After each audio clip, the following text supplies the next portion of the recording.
à tous, voici le programme de la séance. Tout d'abord, je vous rappelle que nous sommes dans la séquence sur l'autobiographie. Donc nous allons commencer par corriger la séance 2. Vous aviez 2 questions à traiter. Puis nous passerons donc à la séance 3 qui concernera Primo Levi. Je vous présenterai d'abord l'auteur, puis nous analyserons l'une des interviews qu'il a menées, et enfin nous étudierons un extrait de son autobiographie. Passons donc à la correction de la séance 2.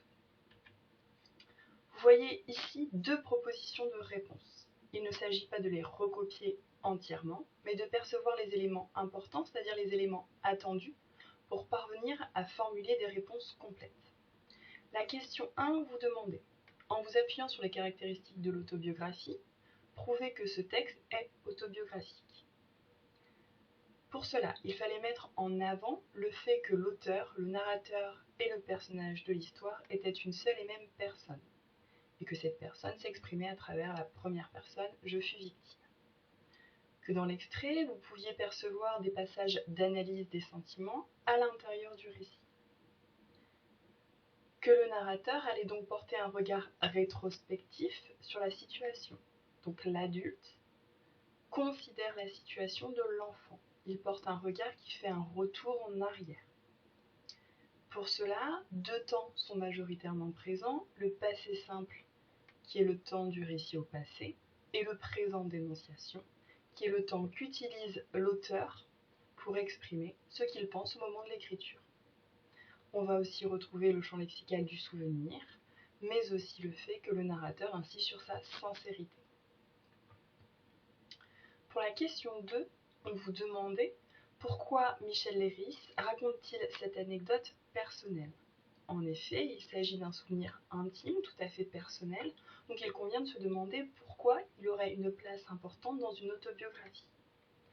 Ce qu'il fallait mettre en évidence, c'était l'insistance sur l'agression. Dès le début du texte, il nous présente l'agression qu'il a subie. Or, ce qui est raconté est en réalité une opération chirurgicale. Donc elle ne devient réellement une agression que parce que l'enfant le perçoit comme tel. Donc Michel Leiris insiste sur le sentiment qu'il a éprouvé lorsqu'il était enfant. Et l'agression n'est réelle que parce qu'on lui a dissimulé la vérité. Donc il insiste donc sur cette dissimulation de la vérité qui est menée par les adultes.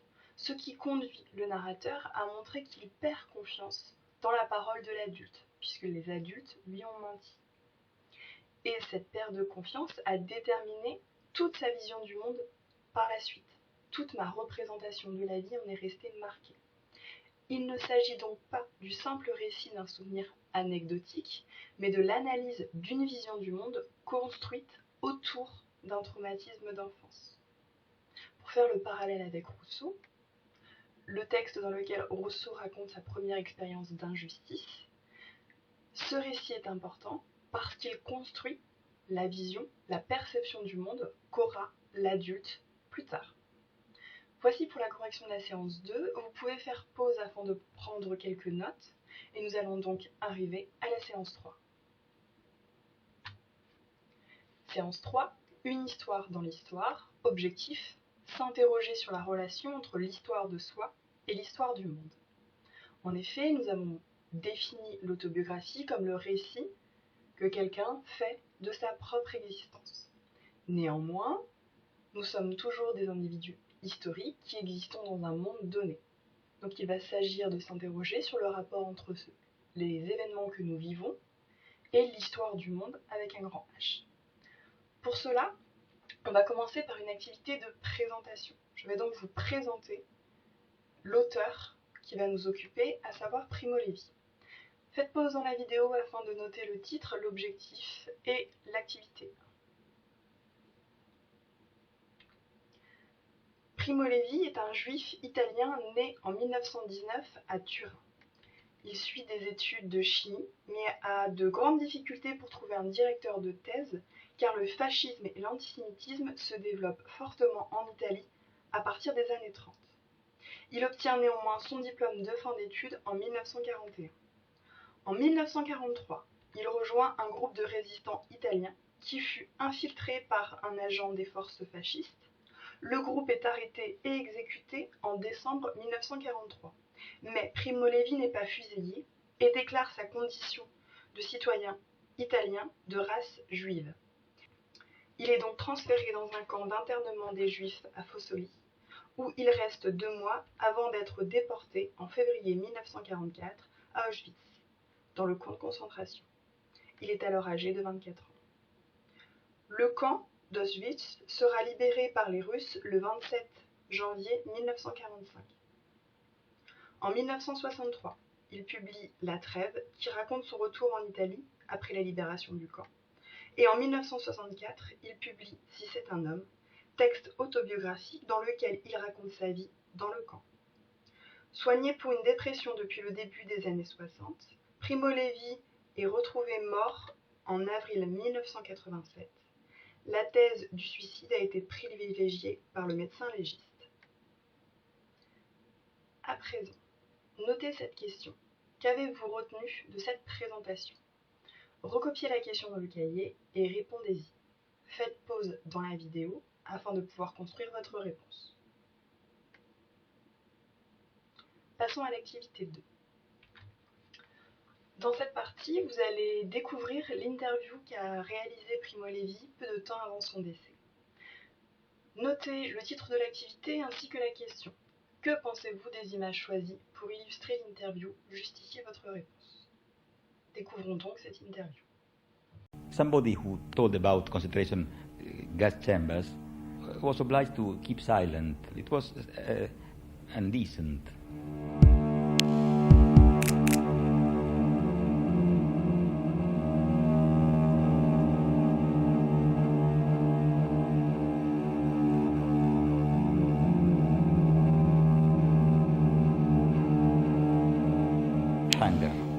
Hunger was a thing of every hour, of every minute.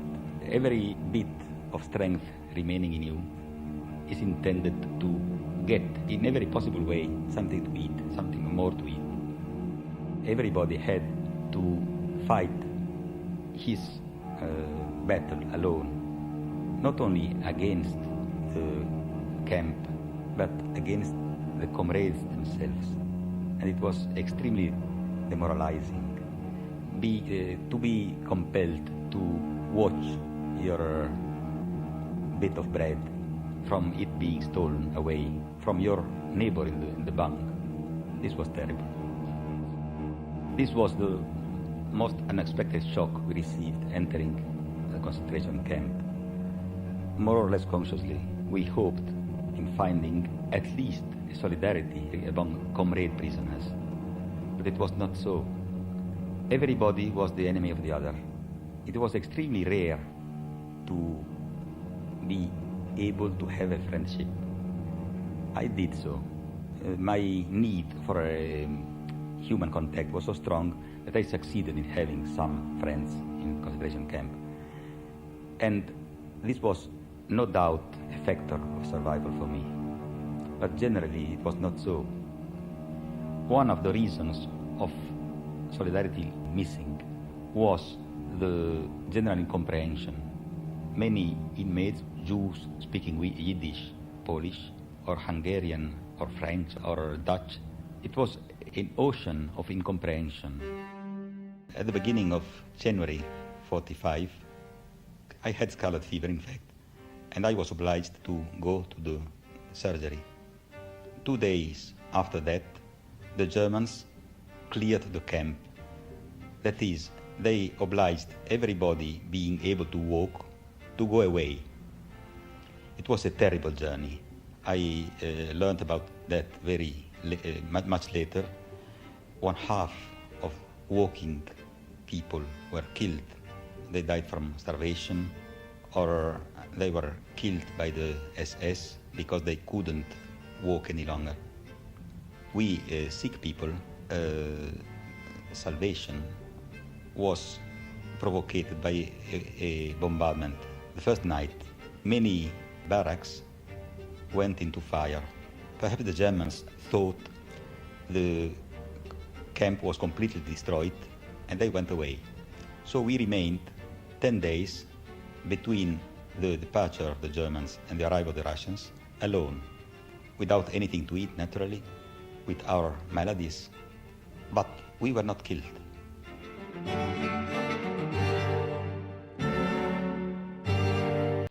À présent, vous pouvez prendre le temps de répondre à cette question, à savoir, que pensez-vous des images choisies pour illustrer l'interview? Faites pause dans la vidéo afin d'y répondre, et nous allons découvrir un extrait de Si c'est un homme, écrit par Primo Levi.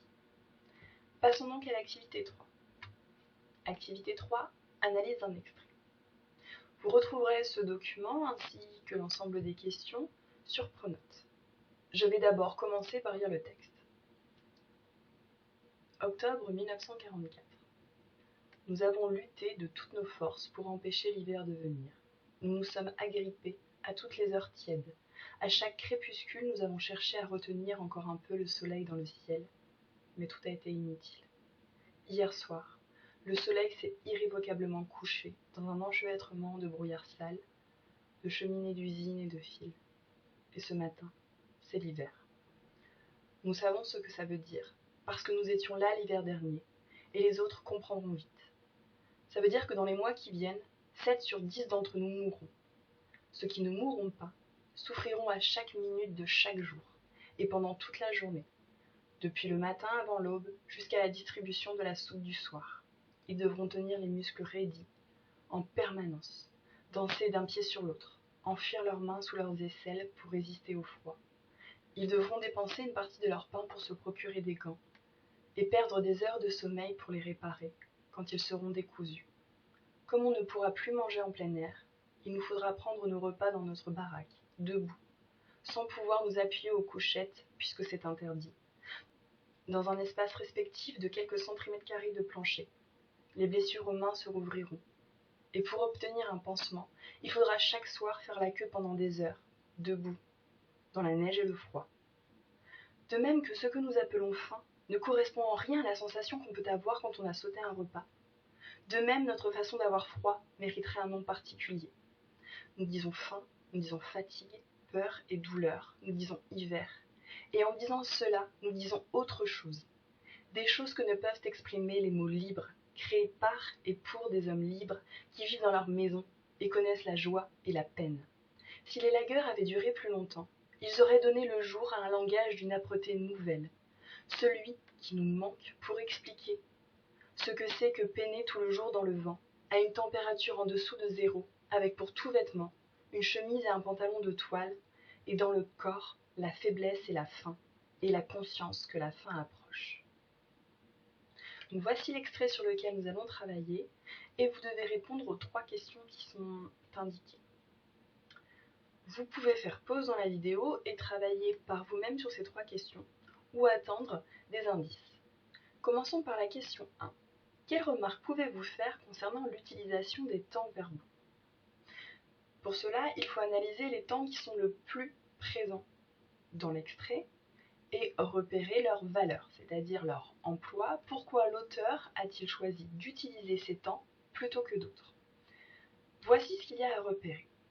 Vous avez 3 couleurs, cela suppose donc qu'il y a 3 temps majoritaires dans l'extrait et qu'ils sont répartis très nettement en fonction des paragraphes. Donc dans un premier temps, identifiez bien les 3 temps les plus utilisés et expliquez leur valeur. J'entends par là, pourquoi l'auteur choisit-il d'utiliser ce temps dans ce paragraphe? Quel est son objectif et qu'est-ce que ce temps permet d'exprimer? Faites pause dans la vidéo afin de répondre à la question et nous allons passer à la question 2. Question 2. Pour quelles raisons les prisonniers craignent-ils l'hiver? Développez votre réponse. Pour répondre à cette question, j'ai fait apparaître en jaune des éléments précis. Ce qui est attendu dans cette question, c'est de prouver votre compréhension du texte. Pour cela, il ne faut pas recopier des passages du texte, mais reformuler et aussi citer des passages marquants. Pour cela, mettez bien en relation la date de la scène et le lieu. En effet, le camp se situe en Pologne. En Pologne, le climat est continental, signifiant que l'été, il y fait très chaud et sec, et que l'hiver, il y fait très froid. Une fois que vous avez mis en relation la date et le lieu déterminer le climat hivernal, reliez les différents indices pour formuler une réponse qui a pour but de prouver votre compréhension. Faites pause dans la vidéo afin de répondre et nous allons passer à la dernière question. Selon vous, pourquoi Primo Levi a-t-il écrit ce texte?